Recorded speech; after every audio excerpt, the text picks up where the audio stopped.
afternoon, ladies and gentlemen, and welcome to day 2 of 4. Augustus 2009, the hunt for India's best student manager, the Lord of War, more on the lines of Julius Caesar than the Nicolas Cage movie, obviously, began with the inaugural quiz yesterday, which saw 10 brave warriors who reached the battlegrounds here at SCMHRD square off. And after 4 grueling rounds, we're down to 8. Before we begin with introducing you to the concept of round 4, I'd like to take this opportunity to welcome 3 eminent personalities who are in our midst today and have graced SCMHRD, Neve, and Augustus round 4 with their presence.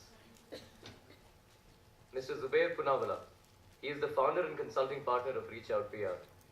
He's been an active member of the service industry since 1993 and was also on the PR committee for the Commonwealth Youth Games held in Pune.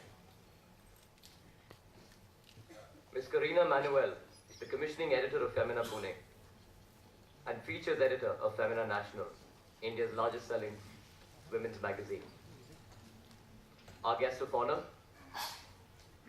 and as cliched as this may sound, I truly have no words that would do justice to the length and breadth of his achievements.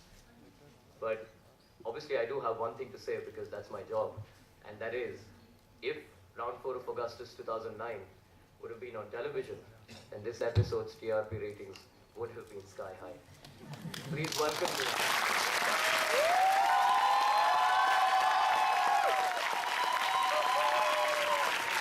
Please join me in welcoming Mr. Asha Bhogale here on stage to share a few words with this audience.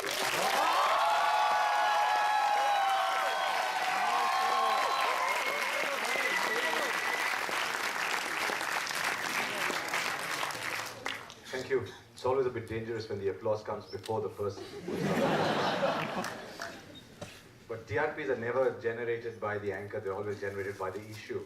And the real stars are always the people the anchor speaks to, or people the anchor talks about rather than the anchor himself. I've seen a lot of anchors who thought they were stars and saw their program go downhill. In fact, I know one program where the anchor was the only liability on the program.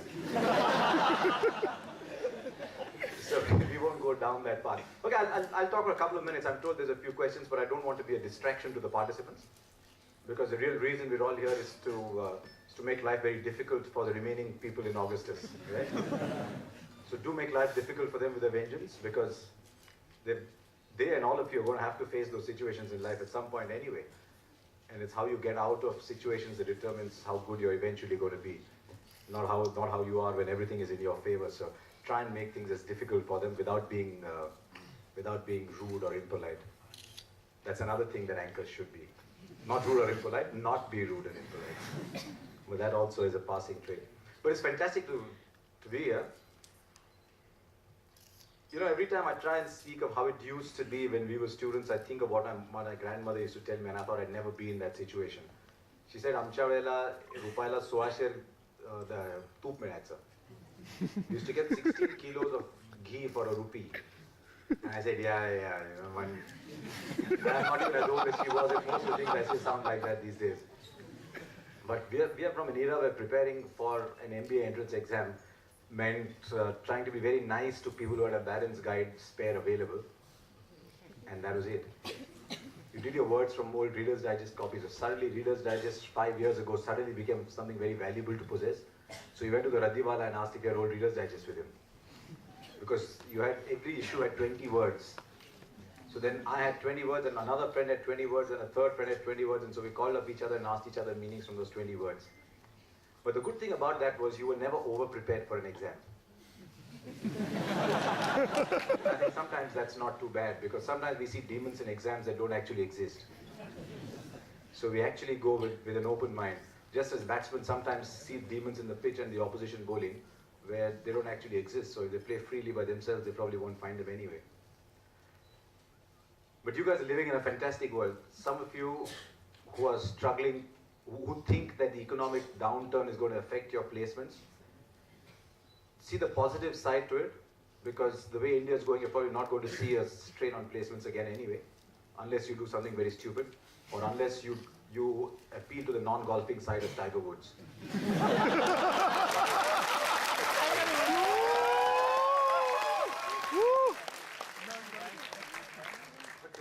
doesn't stop him from being the greatest golfer that played the game. But sometimes it's good to go through tough times early in life. When you still don't have too many constraints in life, when you're still free, when you still have the stamina to take a downturn, when you still don't have the trappings that prevent you from doing well in the downturn, when you've not built up liabilities. You know, trappings are actually liabilities. When you have an EMI to pay for your house, it's a liability. When you get used to a certain kind of aircraft, it's a liability. When you get used to driving a certain kind of car, that's a liability. So it's best to go through a downturn before you acquire all those things that make it difficult to face a downturn.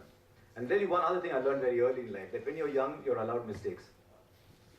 As you grow older, increasingly, you're not allowed mistakes for some reason.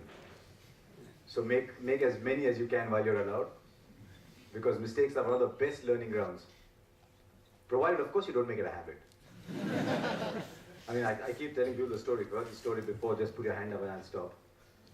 But I tried telling a friend once, I said, I've learned more from mistakes, especially in my broadcasting career, because we didn't have role models to look up to. So you made a mistake and you say, oh, I made that mistake, okay, I won't make my mistake again. And so I said, the more mistakes you make, the more you learn.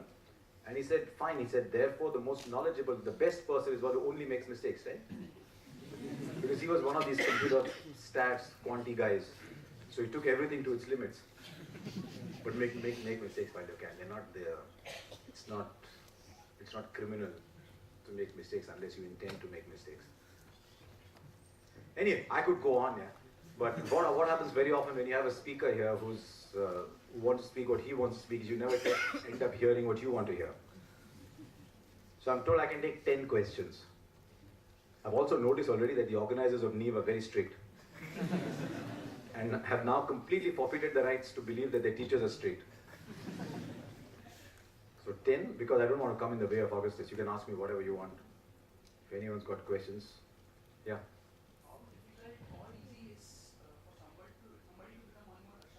How difficult or easy is it?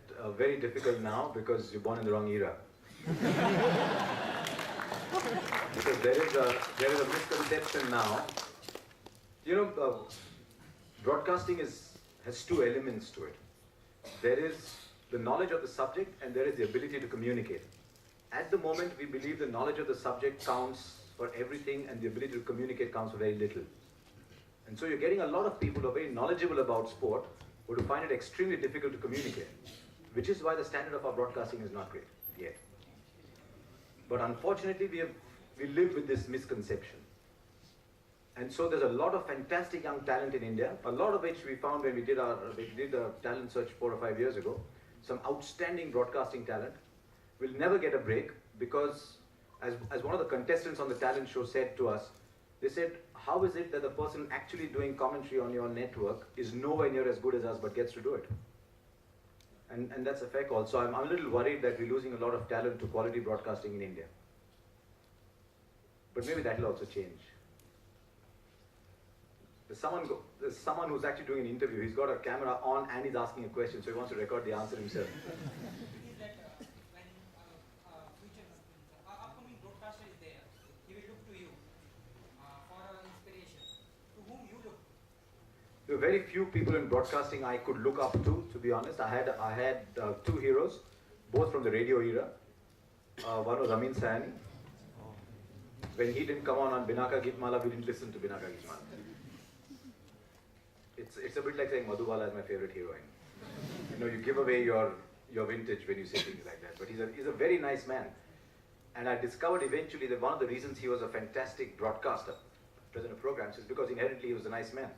And whether you like it or not, the kind of person you are comes through in the kind of broadcaster you become. Because you cannot act all the time. Eventually the person you are is the person you will project. And the other one was a radio commentator called Anand Setalvad, who I thought had a lovely cadence to his voice. He had a lovely, very friendly voice. A good voice is not necessarily the deepest voice. But a good voice is a very friendly voice. And he had a lovely, friendly voice. But in television, I had absolutely nobody to look up to because television in those days was governed by Doordarshan. And luckily, I learned very early in life that a lot of very good broadcasters, actually, there were some very good broadcasters in Doordarshan at the time, but they had very ordinary producers, and so they didn't become the broadcasters they could have become.